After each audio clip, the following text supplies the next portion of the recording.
जैसे रेल मंत्री से आप ये पूछिए कि भाई इतनी सारी जो ट्रेनें लेट आती हैं वो क्यों आती हैं, और ट्रेनों की कमी है तो उसको बढ़ाया क्यों नहीं जाता। और आपको एक चीज़ और बता दूं कि मैं इस वक्त मधुबनी ज़िला के मधुबनी में खड़ा हुआ हूँ। मधुबनी से अगर हम चाहें तो यहाँ जंक्शन बना सकते हैं। ये आपको मैं अपना लोकेशन दिखा रहा हूँ। ये राइट की तरफ हम पूर्णिया की तरफ जा सकते हैं और लेफ़्ट इधर जा सकते हैं। इधर से हम एक रेलवे लाइन निकालते हैं और उधर हाईवे को टच करते हुए हम जाते हैं तो दिल्ली जाने में हमारा 6 घंटे का सफ़र बचता है। जब हमारा दिल्ली जाने में 6 घंटे का सफ़र बचता है तो हम ऐसा काम क्यों नहीं कर सकते कि इसके साथ साथ हम रेल लाइन बिछा दें, उसी के साथ साथ हम हाईवे बना दें और हमारे लिए सफ़र आसान हो जाएगा।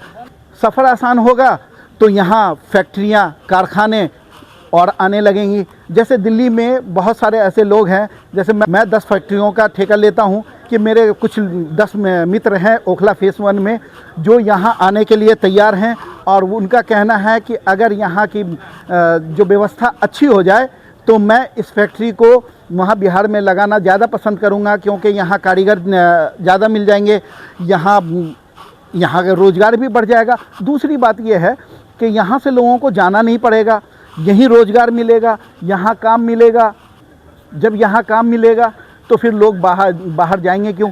और यहाँ ट्रेनों की इतनी दिक्कत है कि यहाँ एक मधुबनी में जयनगर तक जाती है वो जो स्वतंत्रता सेनानी, शहीद और क्या नाम है आपका, गरीब रथ। आपने गरीब रथ को भी हफ्ते में 3 दिन कर दिया, उसको रोज़ क्यों नहीं करते, जबकि यहाँ से सवारी बहुत है। बॉम्बे के लिए एक ही ट्रेन है जो पवन एक्सप्रेस है। यहाँ से बॉम्बे के लिए एक जैसे गरीब रथ है, उसी तरह का एक गरीब रथ बॉम्बे के लिए भी होना चाहिए। पवन के साथ साथ एक ट्रेनें और होनी चाहिए। यहाँ सवारी बहुत है, बहुत लोग आना और जाना चाहते। बहुत सारा काम ऐसा है जो हमारे बिहार का रुका हुआ है सवारी की वजह से। इतनी भीड़ होती है ट्रेनों में कि कुत्ते बानर की तरह लद करके जाते हैं। आप कभी, मैं आला अधिकारी से आग्रह करूंगा कि आप कभी ट्रेनों का प्रशिक्षण कीजिए, ट्रेनों में जा कर के देखिए कि किस तरह से लोग जो है ना जानवरों की तरह जाते हैं और आते हैं। क्यों? हमारे यहाँ कमी है, हमारे बिहार के लिए ट्रेनें कम हैं, हमारे बिहार के लिए सुविधाएं कम हैं। ये सुविधाएं कौन लाएगा? हमारे बिहार के विधायक साहब, हमारे बिहार के सांसद साहब, इन सबों का काम होता है कि इन सब चीज़ों के लिए डिमांड करें सरकार से। सरकार देती सब कुछ है मगर बीच में ख़त्म हो जाता है। हम जब आवाज़ नहीं उठाएंगे, हम अगर मान लीजिए सांसद हैं, हम अगर मान लीजिए विधायक हैं, हम अपने ज़िला के लिए आवाज़ नहीं उठाएंगे, हम अपने ज़िला के लिए मांग नहीं करेंगे, डिमांड नहीं करेंगे, तो हमें सरकार देगा कैसे? आवाज़ हमें उठानी पड़ेगी।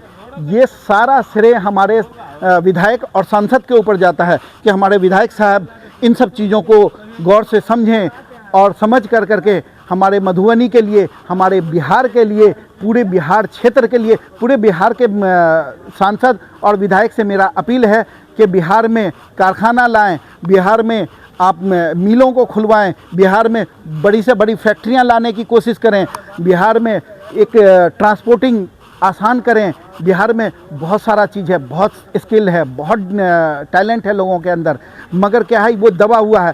उसको दबाने का काम हमारे विधायक साहब ने किया है और सांसद साहब ने किया। अगर ये 2 लोग चाह लें, हमारे विधायक साहब और सांसद साहब चाह लें, तो बिहार सोने की चिड़िया बन जाएगी। और ज़मीन की बात करते हैं यहाँ कारखाना खोलने के लिए, तो मैं उनसे कहना चाहता हूँ, हमारे गृह मंत्री से जो दिल्ली में है, अमित शाह जी से, कि आपने ज़मीन की बात करी थी, कितना ज़मीन चाहिए आपको? दरभंगा महाराज ने आज भी इतना ज़मीन डोनेट कर रखा है। जो दरभंगा का एयरपोर्ट है वो दरभंगा महाराज की दी हुई देन है। आप दरभंगा जो कॉलेज आपके कैंपस में चल रहा है वो भी दरभंगा महाराज की देन है। बहुत सारी ऐसी चीज़ें हैं जो डोनेट करी हुई है दरभंगा महाराज ने। आप क्या बात करते हैं ज़मीन की कमी है? अगर ज़मीन की कमी है तो फिर आपने अडानी को कैसे दे दिया इतना सारा ज़मीन, इतना सारा जंगल कैसे दे दिया? ज़मीन की कमी नहीं है, नियत की कमी है सर, नियत की कमी है। आप नियत तो बनाओ, आप आओ तो सही, आप यहाँ मिल खोलो तो सही, आप यहाँ रोजगार लाओ तो सही। देखो ना, ज़मीनों की कमी नहीं है, ज़मीनें बहुत हैं। आपके बिहार के जितने भी विधायक और सांसद हैं उनमें से कई ऐसे लोग हैं जिनके पास सैकड़ों नहीं हजारों बीघा ज़मीनें हैं।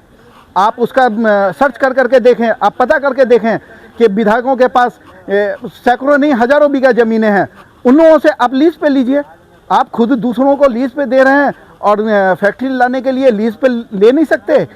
आप चाहें तो बहुत कुछ कर सकते हैं, मगर आप करना नहीं चाहते हैं। तो मेरा आग्रह है आपसे कि आप पूरे बिहार के लिए कुछ सोचिए, और मेरा आग्रह बिहार के विधायक और सांसद से है कि आप लोग भी सक्रिय हों और इस बात पे गौर करें कि हमारे बिहार का उद्धार कैसे होगा। एक जनता की आवाज़, मेरी आवाज़ में जनता का सवाल। मैं आपका मधुबनी का अली आपसे विदा लेता हूं। धन्यवाद।